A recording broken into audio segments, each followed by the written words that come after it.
So yun mga ka-Jegski, ipapakita ko yung bagong profile ng ating DMRS Cam Bolton for NMAX Aerox mga ka-Jegski. Kung dati ay 5.6 yung gamit natin. So ngayon po, medyo nag-develop tayo at iniba natin. And then papakita ko sa inyo yung lift. Dati 5.6 yung sa BBA natin. So ngayon, unahin natin yung BBA. Yung lift ng BBA mga ka-Jegs na. And then tingnan natin ha. Alright. Tingnan natin kung ano lift niya ngayon. Ipapakita ko sa inyo ang kanyang lift ngayon. Okay, so 5.7 yung lift niya ngayon mga ka-Jegski sa ating BBA. At yung ating intake ay ginawa po nating 5.6. Yan. No? So dito matututo kayo mga ka-Jegski. Papakita ko rin sa inyo yung rocker arm ratio. Okay? Alright. So, zero natin ha. Teka lang. Medyo na lilito ako kasi nakatingin ako sa camera. Tingin mo tayo sa cams. Okay, zero natin. And then pakita ko. Ayan. So ang intake natin ngayon ay 5.6 na to mga ka-Jegski. Matic yan. 5.61 no? So mas develop na siya mga ka-Jegs no? 5.6, 5.7 and then tingnan natin yung exhaust. Okay. So exhaust. Ayan. Ito yung ating exhaust. 5.3. Okay. So, punta tayo ng calculator.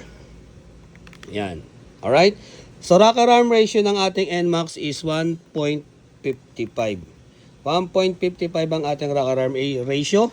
Times po natin sa 5.7. And then, i-equals natin. So, ang computation niya is 8.8. No? So, mas titira po siya mga ka-Jegski. Kung i-compare natin yung dati, ulit tayo sa 1.55 times 5.6 ang dati nating lift, yung unang version ng ating comms, 8.6 lang. So, mas tumaas siya, mas naging maganda yung kanyang performance sa ganito. Dahil nakuha natin at kinumpute natin yung rocker arm ratio. Okay, so paano ulit natin kukumpitin yung rocker arm ratio versus lift? Rocker arm ratio ng NMAX is 1.55 and then yung lift ng comms saan yung ulit yun? 5.7 and then equals mo lang yun 8.835 ang ating nakuha. So ano pang hinihintay nyo mga ka-Jegski no? Siyempre 2,200 ang ating comms for NMAX Aerox mga ka-Jegski, new version. So full race na, pwede nyong gamitin ito sa panlaro mga ka-Jegs. Pag hindi kumulkul lang inyong mga motor ewan ko na lang. Brute niya mga ka-Jegski. Alright?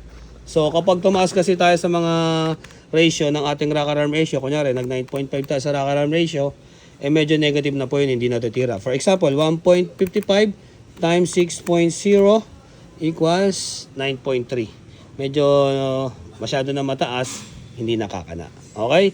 Yun lang mga ka-Jegski. At syempre, lagi natin tatandaan, brute na lamang ang may alam. Peace out.